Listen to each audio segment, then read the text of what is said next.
Hey Lancers, in 4.2 today we're going to talk about collisions. Today is the day where spending all that time worrying about momentum and what it is and how it works and how it relates to forces pays off, because we're going to see a really cool property of momentum that we're going to start with right here, and it allows us to do the questions that you know already we're going to do with momentum, which is to say collisions. Okay, so let's start with that. We have a few vocabulary changes that we need to make from last year, as well as a couple of adaptations we're going to make to some problem types so that we can solve basically more questions and do more interesting questions you probably didn't do last year. So let's consider this. This is just a classic collision where we have A and B heading towards each other, clack, they're going to hit, and they're going to bounce off. Consider the impulse for A. The change in momentum for A, because I had some V initial and some V final, and I lost momentum and redirected it, changed it the other direction. I know that that's going to be whatever force was experienced between A and B times how long it experienced it for. That was the whole point of a lot of yesterday's stuff. The change in momentum for B is going to be whatever force B experienced times how long it took. Now, this right here, the force that A experiences because of B, and the force, I probably should have written this as the force that B experiences because of A. Well, A hit B, so B hit back. This is the Newton's third law situation. We know that these two forces should be equal and opposite. And we also know that the duration should be the same because A can't be touching B without B touching back.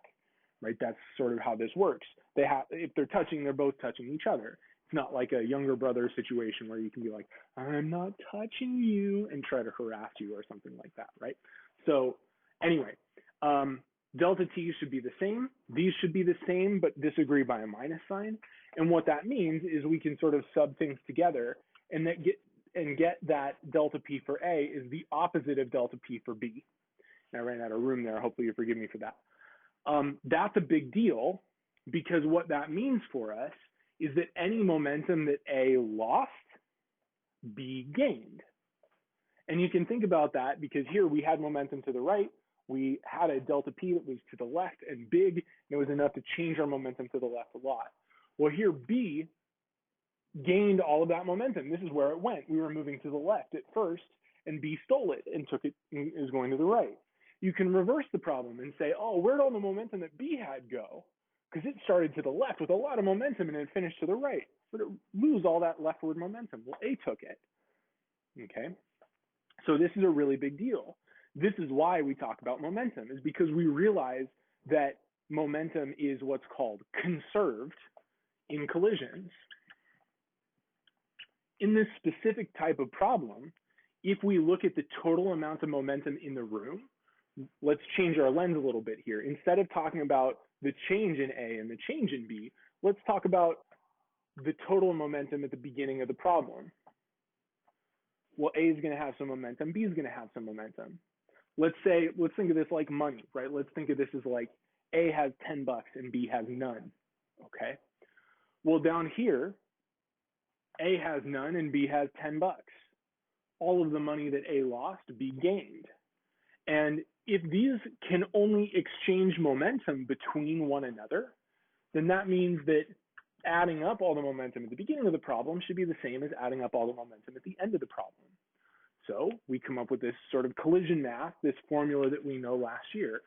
MA, VA initial, plus MB, VB initial, that's all the initial momentum in the problem, is MA, VA final, plus MB, VB final. Those should be equal because all the momentum that A lost, B gained. It changed hands inside that system. And so we're done. We're good to go. Okay. So we can say that momentum is conserved. And the reason, the heart of why that works is Newton's third law. Okay. Now it is possible, of course, for someone to like ruin this collision by, oh, click, and they go this way, except in the middle of this step, I grab B and tear it out of the problem. Then we would get a different initial and final momentum. So just like work allows total energy to change, okay, we can have an external force cause momentum to change. And that's a big deal. That's something that we'll want to recognize as the unit goes on, okay? A little bit of vocabulary stuff. This is a bit of a bummer because last year you got really used to vocabulary being used a particular way. You knew that there were elastic collisions and inelastic collisions, and that's it.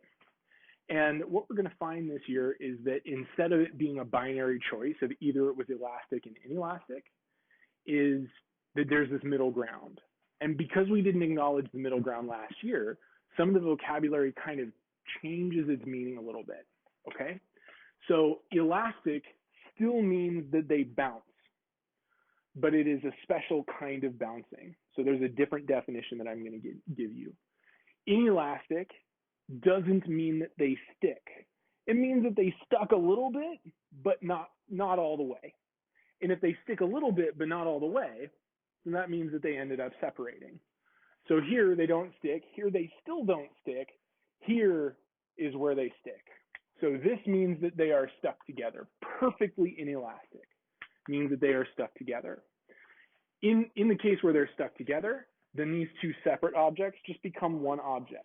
And we have the mass of the two combined with one shared final velocity. So this would be V final for A is equal to V final for B. That's it. That's the only extra assumption that helps us with. If we have inelastic or elastic, we don't change the collision part of our math. This is still what we're going to use.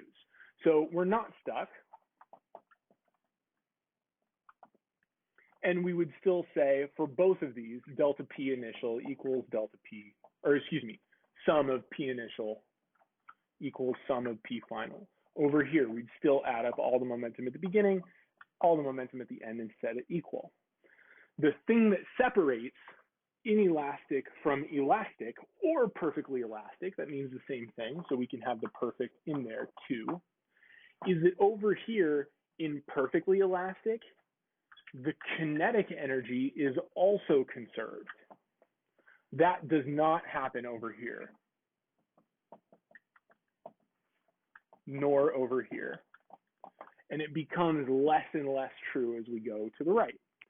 How could kinetic energy not be conserved? Didn't we just spend a whole unit talking about how energy was conserved? Okay, unless work was done. Well, that's actually the key thing, is that work can be done in these questions, right? We require there to not be an external force for collisions to work, for mass or for momentum to work, but any internal force that's applied over an interval will change the energy of the system. We'll remove it and make it potential. If you can hear a collision, then we have created vibrations in that material, and the sound is helping energy leave the system. If these things are deformed at all, then there's energy trapped in reorganizing the molecular structure, okay? If these things heat up, then we've taken kinetic energy and turned it into a different non-mechanical form where we wouldn't be able to include it in this kind of a problem. So perfectly elastic collisions are kind of an ideality that's not reasonable. We'd have to not be able to hear it. We'd have to not deform the shapes even a little bit. Everything would have to be ideal. And so this is something we can approach but not get to. Perfectly inelastic, we get all the time. That's just two things sticking together and moving together. And as it turns out, there's a little mathematical proof that you can do of this being the case that we won't bother with, but you could do if you wanted, where here, maybe we conserve 100% of the kinetic energy. As we move closer and closer to perfectly inelastic, we conserve a smaller and smaller percentage, where the kinetic energy decreases more and more and more. And this is where the kinetic energy of the final outcome is minimized. Okay? One last thing, and then we'll dive into some example problems, is that this year we're also going to be allowed to do glancing collisions. Glancing collisions are ones where we have momentum on a couple of different axes. Think about this like a pool problem or something, right? You shoot a pool ball and it hits, but it hits at some angle. And the aftermath of that, wherever that contact happened, is you're going to get a ball to move on this vertical axis where we only had horizontal momentum before. That's okay. We can add up all the momentum at the beginning and set it equal to all the momentum at the end, and do it one axis at a time. No big deal. There's no reason that we can't split that up, just like we'd split up any other vector, force, velocity, anything at all. Okay, we'll answer a couple of quick demo or example problems for us, and then we'll call it a day. Texting and driving, do you like my little social pressure to be better in there? I'm a real, life changer here. Anyway, texting and driving SUV weighing with mass 1,500 kilograms and velocity of 12 meters per second collides perfectly inelastically with a minivan at 1,200 kilograms stopped at a stoplight. What happens? I really like questions here that ask you just what happens, because it sort of forces you, it feels like maybe you don't have enough information to solve it. You always will, but it just says, it's sort of like asking what will the outcome be, which is really the predictive power that science is supposed to provide us. These are much harder when it's a perfectly elastic collision instead, because then you have to have two equations, two unknowns, and get the kinetic energy in the mix as well. But what happens with a perfectly inelastic collision is much easier. So all we know is that momentum is conserved. And what that allows us to do is to say, hey, here's my SUV at 1,500 kilograms, moving at 12 meters per second. That's going to hit this minivan at 1,200 kilograms. After the collision, a little bit of time later, we're going to have this sort of combined object that has 2,700 kilograms worth of mass, and we want to know how much it will be moving. This is a little bit informal treatment of the problem because we don't have to be formal yet. What we should be doing, if we have really good habits, is setting a positive direction for our vector and naming it, and including that vector information here, okay? And then we would say, here's V final. So the reason I say that is because sometimes we get negative answers and people drop it because they don't want to interpret the minus signs. They forget to include the minus signs in the first place. So we'll set up the math, 1,500 kilograms times 12 meters per second, plus 1,200 times 0, so that'll be gone. I got done saying all that and then immediately forgot my x hat, so plus 0, and that will equal 2,700 times whatever V final is. So our calculator work here is going to be pretty simple. All we're going to have to do is multiply these two and divide by the new mass. They will not always be that simple, of course, but for this particular one, we're nice and lucky, and we're going to get a V final of 6.67 meters per second here in the plus x hat direction because it was positive. So just a quick example using those formulas from before. I'm really interested in this second example, though. I love this second example because it has some sort of historical flavor to it. The way particle physics happens is we look at some particles that we know are there, and we look for particle decays. That is to say, when the particle falls apart and other stuff is created out of that, okay? It's not like we crack it open and look inside, there was a proton and an electron, but that's, even though that's very oversimplified, that's not a bad way to think about it. So what's going to happen here when our neutron decays is it is split apart, and we get a proton coming out of it and an electron coming out of it. Why do they suddenly have velocity? Did we just fail to conserve energy? Do we create energy from nothing?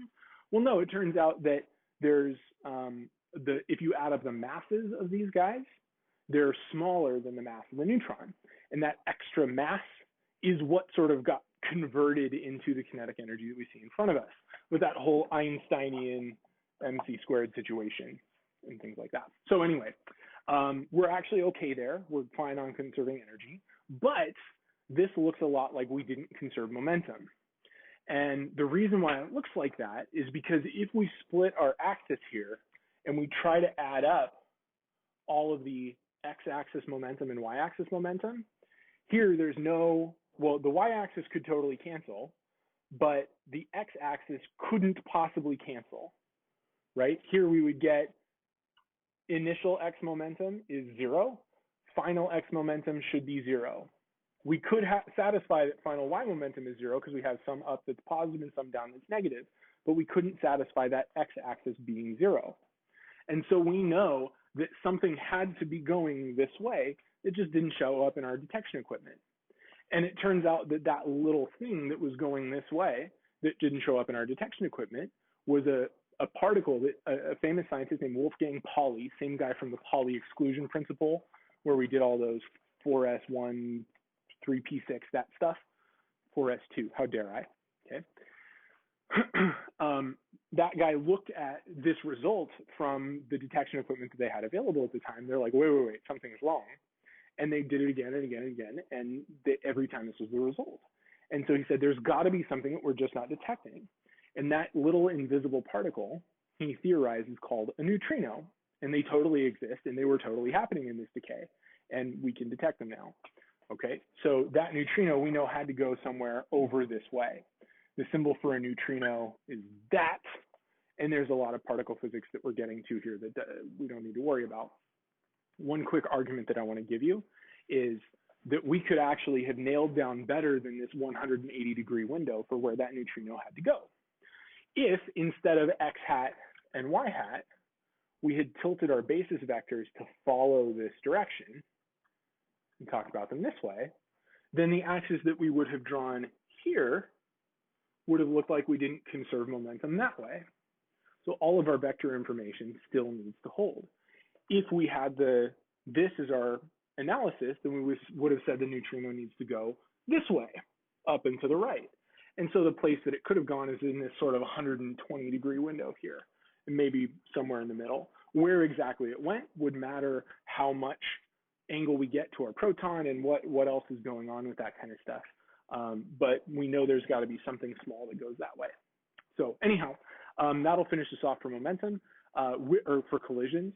With those collisions, again, be careful about your assumptions about the perfectly elastic, perfectly inelastic, or just randomly inelastic in the middle. Be careful with that vocab, and be ready to add up momentum on two different axes.